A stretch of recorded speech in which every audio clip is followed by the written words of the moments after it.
talk about what are some of the things that we're concerned with that may not be included in the next school year?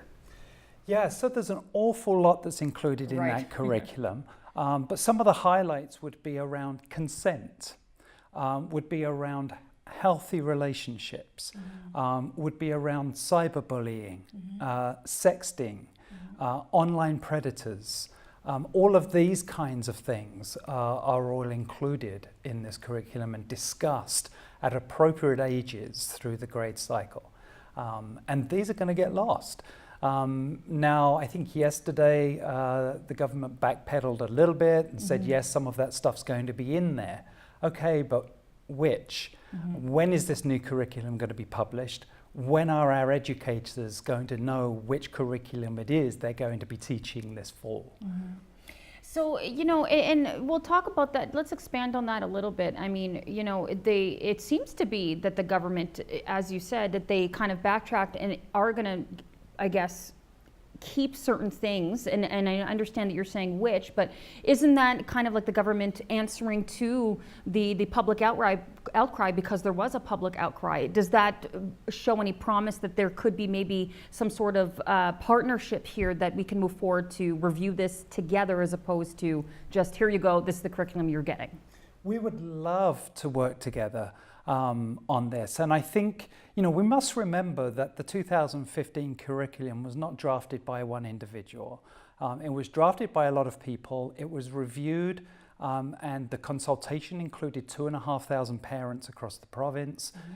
It included 400 educators from across the province, and a good deal of other people involved, organizations and so on. So absolutely, let's do this, but let's consult whilst we do it, rather than arbitrarily create some hybrid of the 98 and 2015 curriculums. Do you think, just with your experience as well, you know, in the education sector, and just for people that you know, do you think this is too much too fast? I mean, you just mentioned off air, and I couldn't believe it. I can't believe school is 6 weeks away.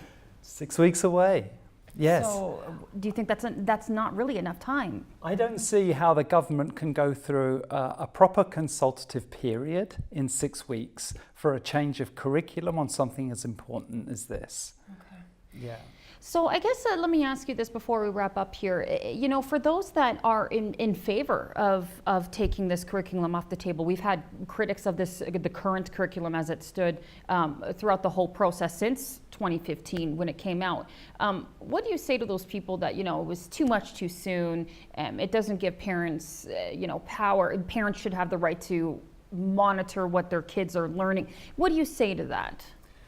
I think there's some challenges in here, and not least of which is that unfortunately parents don't always step up and teach our kids some of the difficult things. I know mine certainly didn't, never had that conversation. And so, you know, there's an awful lot that needs to be covered, and educators are in an excellent position to be able to cover off some of those issues. And I think the other thing is that, you know, the press will often, you know, take sex ed as an inflammatory kind of tagline. As soon as we put sex and children in the same sentence, yes, right, we're going to get into that situation. Right. If we actually read the curriculum, it really is broken down sensitively across the grade years. So we are not teaching, you know, children how to have sex. That is not what this curriculum does, and far from it. I think that, you know, there's a huge component here that's really talking about how to have healthy relationships with one another, with our friends, how to be aware of bullying and prevent bullying. The sex ed part of this curriculum represents approximately 10% of the document. Yeah, that's it, eh? Wow. Okay, so let's, before we wrap up here, let's talk about this protest. When is it? Where is it? And everybody's welcome, of course. Absolutely. As with all Women's March Muskoka events, it's family friendly.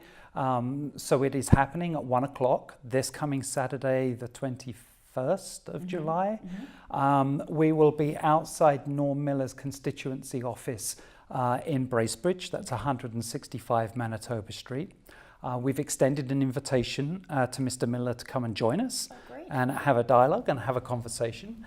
The whole premise here is to look forward, not backwards. We don't go that way. So let's work together, let's look forward, and let's make sure our children get the education they need to live in 2018 and beyond.